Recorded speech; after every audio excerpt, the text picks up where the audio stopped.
Olá, meus amigos da internet, que a paz seja com você. Obrigado por você estar aqui no meu canal mais uma vez. Eu quero pedir que você faça sua inscrição e divulgue os nossos vídeos para que outras pessoas também possam ser abençoadas através desta nossa palavra. O conteúdo de hoje é a lição de escola bíblica dominical das lições bíblicas. Eu quero mais uma vez, assim como eu fiz no vídeo anterior, recomendar aqui para você também, e eu pretendo no próximo trimestre gravar meus pitacos aqui baseados nesta revista Ensinar, lições para a escola bíblica dominical. Estou colocando os prints aí das lições para você conhecer, não é? Lições assim extraordinárias. Eu queria recomendar você também como uma outra alternativa para a escola bíblica dominical. Vou deixar aqui na descrição do vídeo um link com uma amostra da lição número 1 desta revista que eu estou recomendando aqui no canal. O conteúdo de hoje é a lição de número 2, o reinado dividido, Jeroboão e Roboão, das lições bíblicas da CPAD. Texto áureo desta lição é Provérbios capítulo 19 e o versículo 21. Vamos conferir a palavra de Deus e ver que o texto está nos dizendo. Muitos propósitos há no coração do homem, mas o conselho do Senhor prevalecerá. A verdade prática desta lição, uma frase muito interessante. Os maus conselhos levam o homem à ruína, mas o conselho amoroso tem o poder de nos livrar da morte. E isto é uma grande verdade. O objetivo principal desta lição de hoje é ressaltar a importância de dar ouvido aos bons conselhos. Gente, existem muitos conselhos, a gente precisa de um filtro. A gente ouve muita coisa boa, ouve também muita coisa que não acaba sendo legal. E a gente precisa estar com o nosso ouvido apurado para discernir aí o que é bom e o que é ruim. Tem uma frase antiga que diz que se conselho fosse bom, ele não era dado, ele era vendido. Essa frase não é legal, né? Esse não é um bom conselho. Na verdade, todos nós somos influenciados. O ser humano é um ser influenciável. Nós somos influenciados pelas pessoas que estão à nossa volta e até por pessoas que estão longe de nós e que acabam falando alguma coisa que a gente acredita e a gente adapta na nossa maneira de viver, na nossa forma de enxergar. Não é? Tanto é que nós temos aí os grandes filósofos, né? Os grandes pensadores, e muitas pessoas acabam pautando o seu modo de viver e acreditar e enxergar as coisas baseados naquilo que ouviu dessas pessoas, né? A fim de preparar, não é, o nosso coração, nós precisamos entender algumas coisas. É que nós precisamos, ao longo da nossa vida, antes de tomar qualquer decisão, precisamos ouvir conselhos, ouvir ideias. Às vezes as pessoas que estão à nossa volta têm uma visão mais apurada de determinadas coisas que nós estamos envolvidos do que nós mesmos, né? E aí, ouvindo essas pessoas, nós vamos ter condição de tomar as nossas decisões. O texto que nós vamos trabalhar hoje aqui, sobre o orgulho de Roboão, né, de não ouvir os conselhos, os bons conselhos que ele ouviu. Na verdade, ele ouviu dois tipos de conselhos, né? Foram conselhos bons e também conselhos ruins, e ele preferiu dar ouvido aos conselhos ruins. Essa história da divisão do reino de Israel é a chave para nós entendermos muitos textos da palavra de Deus. Eu sempre tenho dito isso. Se você não tem uma boa compreensão a respeito da divisão do reino, como se deu, e os desfechos, né, desencadeados a partir daí, eu te aconselho a ler a palavra de Deus, um livro de Reis, né, livro de Crônicas, para você ter um discernimento melhor disso aí, porque vai te ajudar. Porque muitos episódios bíblicos aconteceram de maneira simultânea, tanto no Reino do Sul quanto no Reino do Norte. e a compreensão disso vai nos ajudar a entender melhor esses episódios da palavra de Deus. Após a morte de Salomão, o seu filho Roboão assumiu o trono e ele foi o principal responsável pela divisão do reino. A sua história de insensatez, de não dar ouvido aos bons conselhos, tomando então uma má decisão, culminou nessa divisão do reino e ele acabou perdendo demais. Aí o primeiro tópico da lição a gente vai ver as principais causas dessa divisão. Primeira, a carga pesada que já havia sido imposta sobre a nação, principalmente com trabalhos, mão de obra e com a cobrança exagerada de impostos. O reinado de Roboão foi marcado no início por um tempo de paz, devido às muitas alianças que Salomão havia feito, e agora Roboão queria continuar investindo para o aumento do Estado. A gente tem ouvido isso muito aqui no Brasil sobre o aumento, manutenção ou diminuição do Estado. Em Israel, naquele tempo, havia esse desejo grande por parte tanto de Salomão quanto por parte de Roboão em aumentar o Estado, não é? Aquilo que o Estado dava os seus pitacos, aquilo que tinha sobre o comando do Estado. E aí ele se dedicou a construir templos, palácios e muitos outros empreendimentos que marcaram o crescimento estrutural, financeiro do governo. E aí essas realizações acabavam aumentando ainda mais o trabalho e a cobrança de impostos, não é? A gente precisa entender isso aí, aqui é a coisa lógica, né? Quanto maior é o Estado, maior é o custo também que se gera para a manutenção disso tudo. E aí o conselho dos mais velhos foi que Roboão, melhor dizendo, diminuísse o ritmo, diminuísse a cobrança, não é? Ele iria diminuir essas construções, esses empreendimentos, e com isso o imposto e a mão de obra também diminuiria.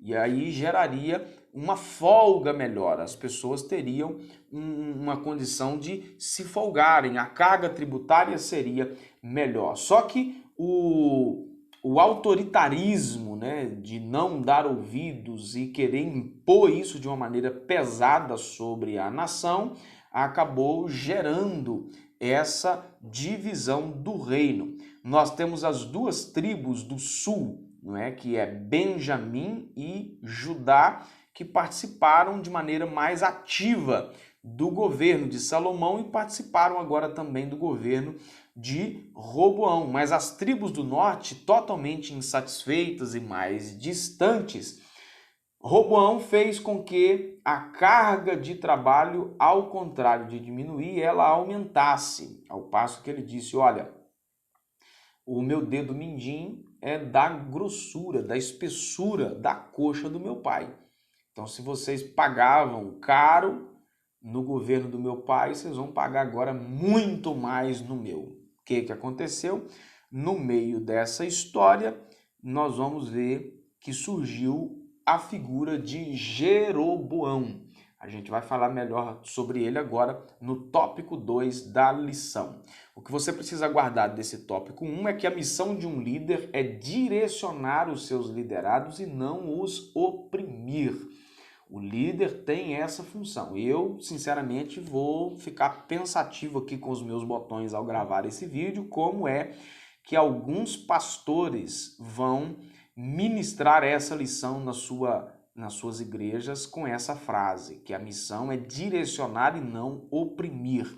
A visão de muitos pastores atualmente é exatamente ao contrário, é de oprimir os seus liderados. Na verdade, o pastor hoje, a figura pastoral, tem exatamente esse aspecto aí, de líder. O líder é aquele que vai na frente, é aquele que faz primeiro aquilo que ele está exigindo que os seus liderados façam. É o líder que oprime, o líder que castiga, que não aponta, que não quer ver o crescimento e a liberdade dos seus liderados.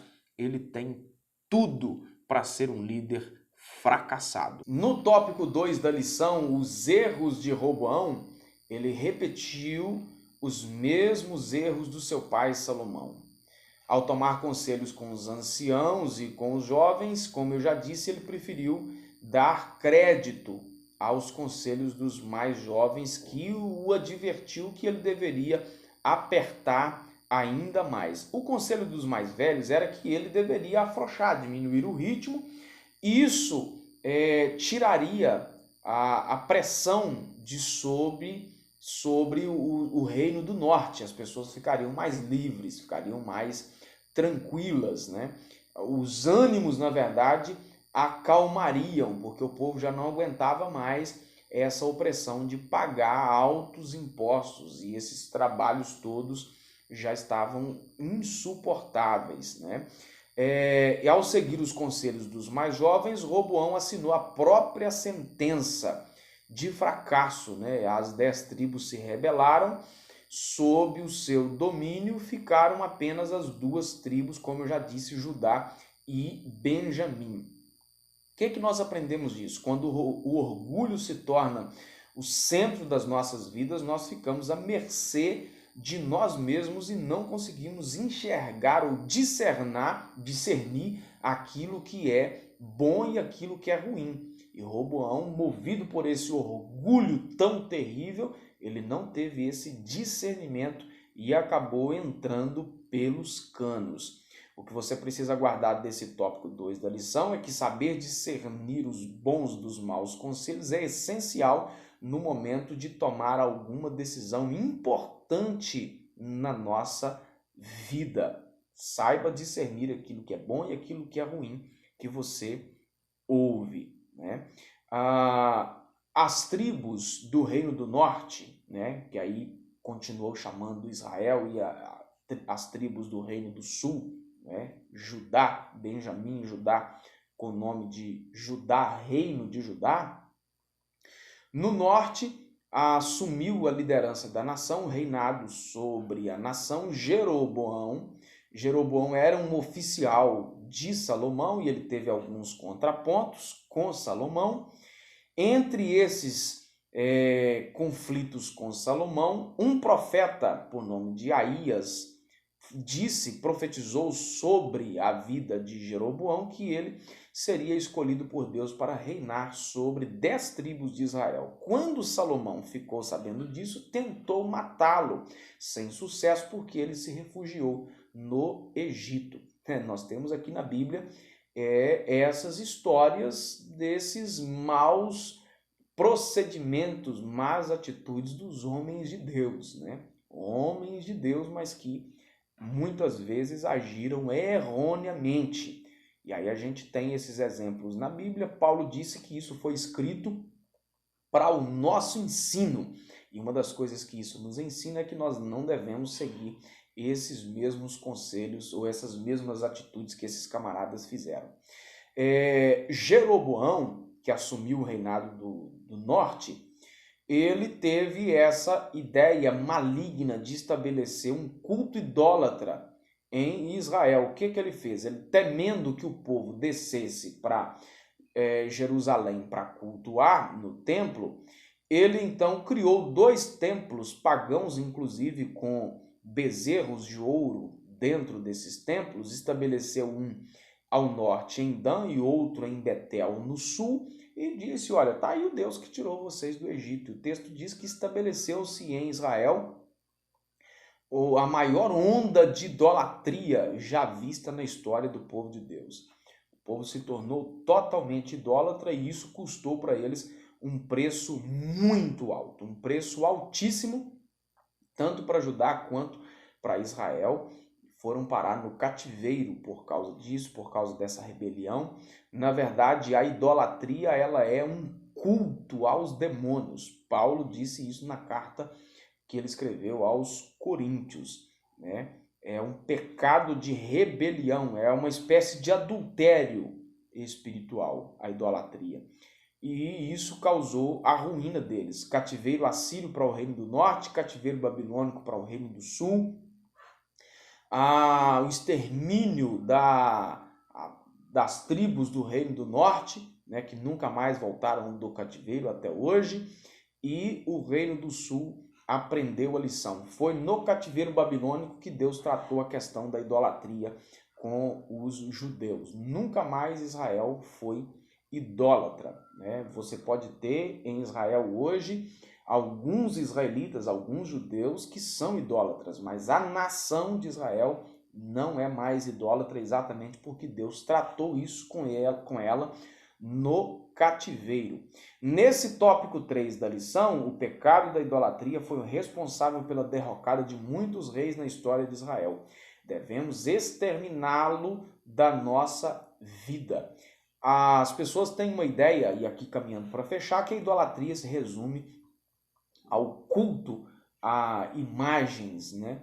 Mas a idolatria não se resume a isso. A idolatria, ela é muito mais ampla do que isso. A idolatria é tirar Deus do foco e colocar qualquer outra coisa. É reverenciar, venerar qualquer pessoa, qualquer coisa no lugar de Deus. Tem muita gente que não se prostra diante de um ídolo, diante de uma imagem de escultura, mas ele é idólatra de si mesmo, ele é idólatra daquilo que tem, é idólatra dos filhos, da esposa, do marido, dos seus bens, da sua empresa, idolatra algumas pessoas, amigos ou algum tipo de pessoa famosa, enfim. A idolatria é muito mais ampla do que se prostrar diante de uma imagem de escultura. Que Deus guarde o nosso coração e que possamos fazer como Jesus disse, adorá-lo em espírito e em verdade. Tá certo? Que Deus te abençoe abundantemente no nome de Jesus. Até o nosso próximo vídeo, se Deus quiser.